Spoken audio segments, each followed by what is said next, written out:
There was one moment Tuesday night that stopped everyone mid-scroll. Not a buzzer beater, not a brawl, not a trade. One sentence, 7 words, delivered with the kind of dry, unbothered energy that only one person in professional sports right now can pull off. And within an hour, it had trended in 2 countries, dragged an entire nation into the comments section, and made every arena manager in North America quietly nervous. But here's the thing nobody is saying out loud. What the internet is treating as the funniest moment of the WNBA season is sitting on top of something that is genuinely, medically, seriously not funny at all. And by the time you finish this, you're going to see that comment completely differently. Stay with me on this one, because the joke and the crisis are the same story. Let's set the scene, because context is everything here. Tuesday night, August 18th, the Indiana Fever are on the road, traveling to Toronto to face the expansion Tempo at Scotiabank Arena. This is a building that on any other night hosts the Toronto Raptors, an NBA franchise playing in front of sold-out crowds in a billion-dollar facility. On paper, it's one of the more impressive venues in the WNBA's current rotation. Modern, massive, professional in every way that matters, except for the air. By the second half, multiple accounts from players, staff, and courtside reporters described the arena as suffocating. Players on both benches were fanning themselves with towels that were soaking through before halftime. The temperature inside, according to multiple sources close to both teams, was significantly above anything that should be considered acceptable for elite athletic competition. We're not talking about a slightly warm gym. We're talking about conditions that would make a normal person sweat through their shirt just sitting in the stands. Now, imagine playing 40 minutes of high-intensity professional basketball in it. And here's what makes that so much more than just uncomfortable. The Indiana Fever didn't walk into that building on an off night. They walked in riding the hottest individual performance streak in the league. Kelsey Mitchell, number 2 scorer in the entire WNBA at 24.3 points per game, had been on a run that was genuinely making history.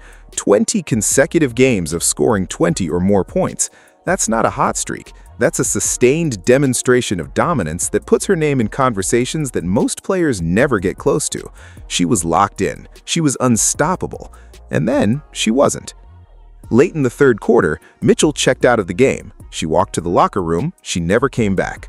Head coach Stephanie White confirmed it after the final buzzer. Kelsey Mitchell had been removed from the game due to overheating. The Fever still closed it out 101-95, but the win felt secondary the moment Mitchell's status became the story. And it became the story fast, but not for the reason you might expect. The moment ESPN's Holly Rowe caught up with Caitlin Clark in the aftermath of that win, the internet was about to get exactly what it didn't know it needed. Clark is still sweating, still catching her breath. The Fever have just closed out a road win in what multiple people described as near sauna conditions. Holly asks the question, something along the lines of, "What happened with Kelsey? How is the environment in there?" And Clark, without missing a beat, without blinking, delivers the line with that signature deadpan that makes it impossible to tell if she's joking or genuinely furious, probably because the answer is both.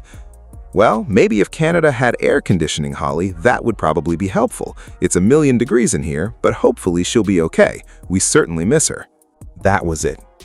That was the whole thing. Within 60 minutes, clips of that moment were everywhere. Not just sports Twitter, everywhere. It trended in the United States. It trended in Canada. Canadian sports fans flooded the comments with the exact mix of offended pride and reluctant amusement that only happens when someone lands a joke too clean to be mad about. Fans started tagging Canadian politicians in the clip. Memes were flying. One post that racked up tens of thousands of engagements just read, "She cooked the entire nation." Holly Rowe herself reposted the clip on X, and the caption she used, something about Clark's love for Toronto, other than the slight issue of the missing air conditioning, made it clear that even the reporter knew exactly what had just happened. This was a moment. And look, on the pure surface level, it is funny. Caitlin Clark has a comedic timing that most actual comedians would be jealous of. The delivery was effortless, the target was broad enough, an entire country, not a specific person, that it walked the line perfectly between roast and genuine critique. It went viral as a joke. It spread as a joke. Most people who saw it laughed and kept scrolling. But here is where you need to stop scrolling. Kelsey Mitchell doesn't just have a history of overheating. She has a documented, diagnosed, medically serious history with a condition called rhabdomyolysis. And if you've never heard that word before, you need to understand what it actually means, because it completely changes the weight of everything that happened in that arena Tuesday night. Rhabdomyolysis, rhabdo for short, is a condition where your muscle fibers break down under extreme stress and begin releasing toxic proteins directly into your bloodstream. The primary protein is called myoglobin. When it floods your system in large enough quantities, it can overwhelm your kidneys. We're not talking about soreness, we're not talking about cramps, we are talking about acute kidney damage. We are talking about a condition that, in severe cases, requires hospitalization, IV fluids, and intensive monitoring. In rare but documented cases, it can be fatal if not caught and treated quickly enough. And the triggers? Extreme physical exertion, severe dehydration, and critically, overheating. All three of those factors were present in that arena Tuesday night. Mitchell was first diagnosed with rhabdo during Game 5 of the Indiana Fever's playoff series against the Las Vegas Aces last October. She described the experience publicly, and what she said was chilling. "I panicked," she said. "My legs just stopped working." She was hospitalized. She spent weeks in recovery. The Fever lost that game. Mitchell lost weeks of her life to a condition triggered by the exact same combination of factors that she walked into at Scotiabank Arena on August 18th. So, when head coach Stephanie White stepped up to the podium after Tuesday's game and a reporter asked the direct question, "Is there any concern about rhabdomyolysis recurring?" what she said next was not reassuring, and more than that, it wasn't meant to be. White's exact words are worth sitting with for a moment, because coaches at this level don't speak carelessly in press conferences. Every word is deliberate, every pause is intentional. And what she said was this: "It seems like she just got overheated. I mean, this is 2 games in a row where we played in really hot environments." And then, when a reporter pressed her specifically about rhabdo, specifically about whether Mitchell's documented history was a concern, White said, "Not that I'm aware of, but I'm not sure." Read that again. "Not that I'm aware of, but I'm not sure." That is not a denial. That sentence is not a coach saying, "She's fine, no concerns, we'll see her Thursday." That sentence is a coach who is carefully, deliberately, professionally choosing words that will not come back to haunt her if the medical team comes back with a different answer in 48 hours.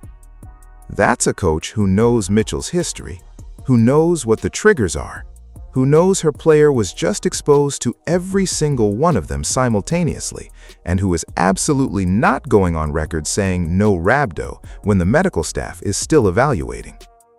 Non-answers at this level of professional sports don't happen by accident. When a coach says, "I'm not sure," they mean, "I know enough to be concerned and not enough to be definitive." That press conference answer should have made every reporter in that room stop and follow up, because what it communicated, between the lines, was that Kelsey Mitchell's situation was not necessarily as simple as she got a little overheated and she'll be fine. And White dropped one more detail in that presser that almost nobody picked up on. She said, 2 games in a row where we played in really hot environments. 2 games, not 1. The Indiana Fever had just played in Atlanta at State Farm Arena before traveling to Toronto. And State Farm Arena, another NBA venue, another shared facility, had also been unusually warm for that game. This wasn't a fluke. This wasn't one bad night with a broken thermostat. This was back-to-back road games in back-to-back inadequately climate-controlled buildings, and one of the league's most important players was paying for it. If you follow sports history closely, that detail, the NBA arena with the broken AC, should trigger a very specific memory.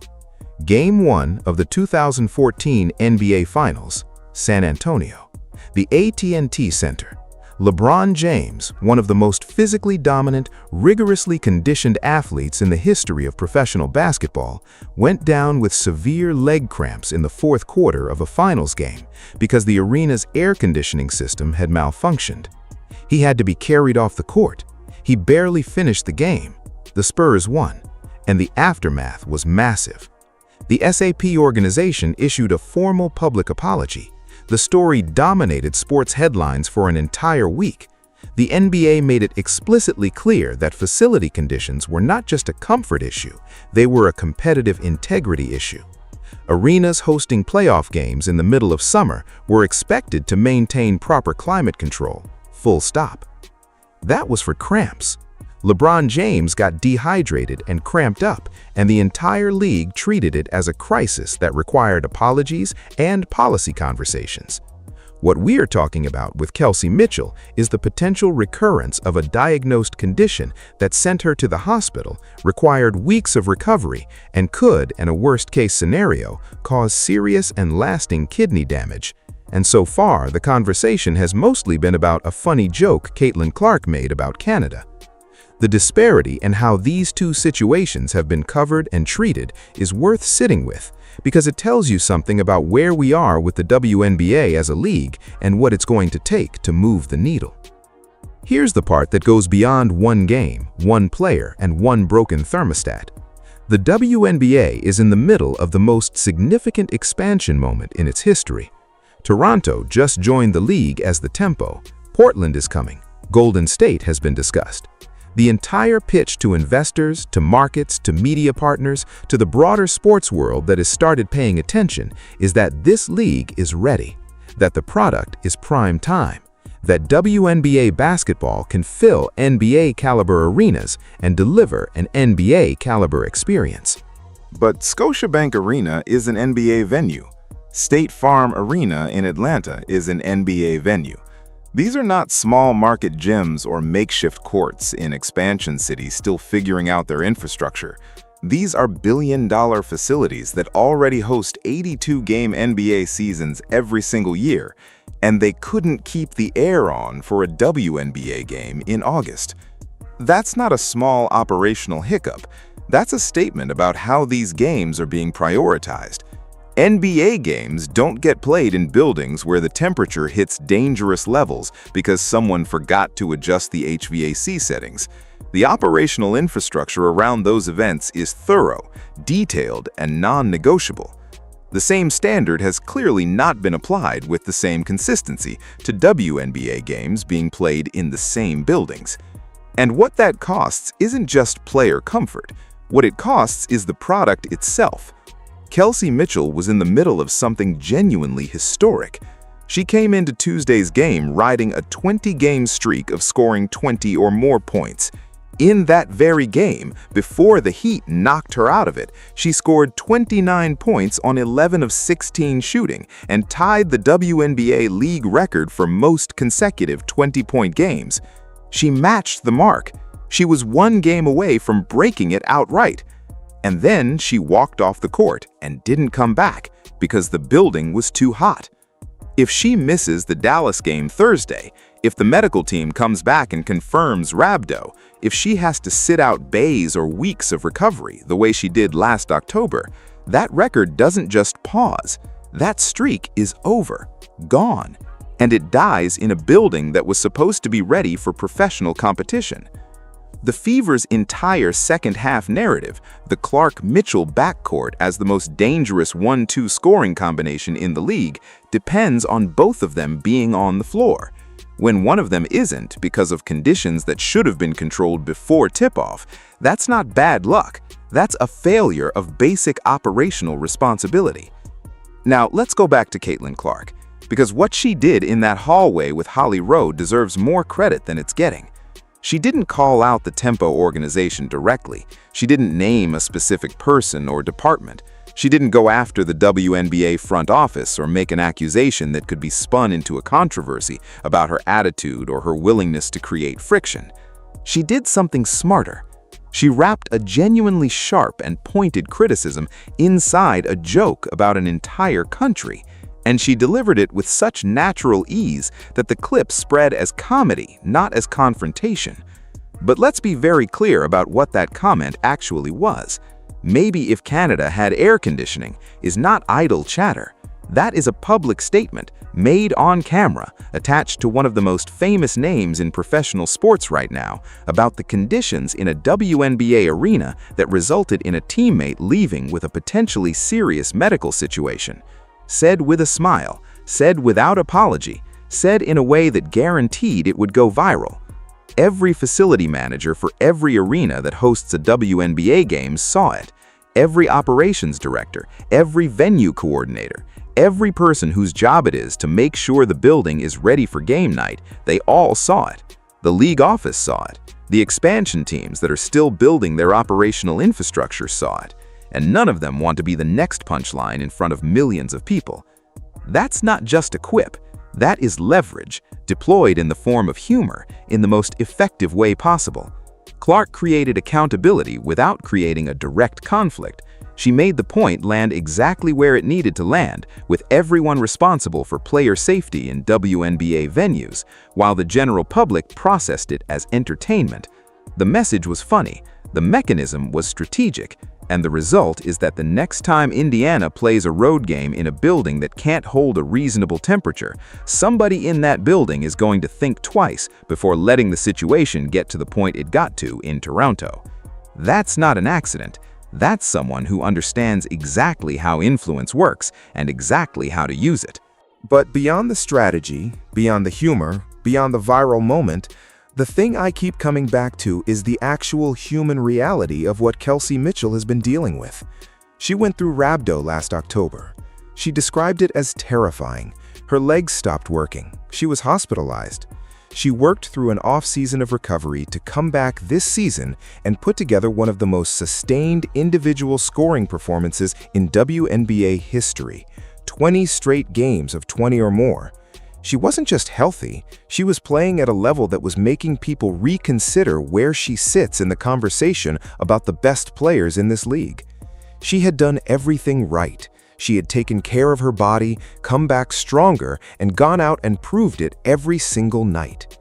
And then she walked into a building that was supposed to be professionally managed, in a league that is supposed to be growing into a premier product, and the heat in that building put her at risk all over again. That's not just a sports story. That is a story about what it means to be an elite athlete in a league that is still, in some very fundamental ways, being treated as secondary. The NBA Finals gets its AC fixed. The WNBA's second leading scorer gets overheated in a shared NBA venue because the operational standards weren't applied evenly. That gap is not small. That gap is not acceptable. And that gap has a name when it results in a player with a documented medical history being put at risk 2 consecutive games in inadequately conditioned arenas. It's a governance failure, a basic, preventable, inexcusable governance failure. So here's where we are as of right now. Kelsey Mitchell's status for Thursday night in Dallas is unknown. Stephanie White's press conference answer told us the medical team was still evaluating. The specific concern, rhabdo, was neither confirmed nor denied by the coaching staff. Mitchell's documented history means that evaluation isn't a formality, it's serious, it matters, and the results of it will determine not just whether she plays Thursday, but potentially how the rest of the Fever's season unfolds. The schedule coming up is brutal. Dallas Thursday, 2 games against the Connecticut Sun, then a rematch with Toronto. If Mitchell misses any meaningful stretch of that run, the Fever lose their most dangerous offensive weapon at the exact moment in the season when every game is building toward the playoffs. The Clark-Mitchell combination that made Indiana the most talked-about team in the league this season needs both halves to function. Without Mitchell, Clark faces double detention, increased pressure, and a roster that suddenly has to figure out how to replace 24-plus points per game.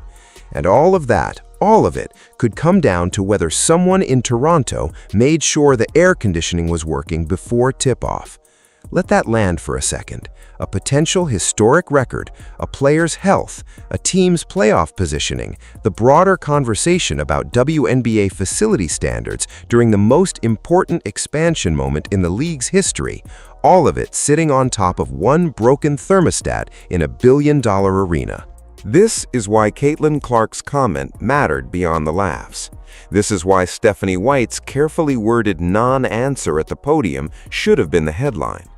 This is why the story that everyone processed as a comedy moment on Tuesday night deserves to be understood as something far more serious.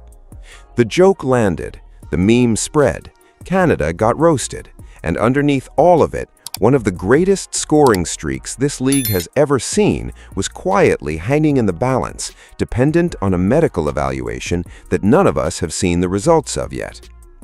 By Thursday night in Dallas, we'll know. Either Kelsey Mitchell walks onto that court, ties that record, breaks it, and keeps this run alive, or she doesn't. And if she doesn't, if the medical team comes back with a rhabdo diagnosis and she has to sit, then Tuesday night in Toronto stops being the night Caitlin Clark made Canada famous for the wrong reasons. It becomes the night a governance failure cost the WNBA one of the greatest individual performances it has ever seen. Player safety first. That's not a slogan, that's the standard. And right now, this league needs to decide whether it actually means it.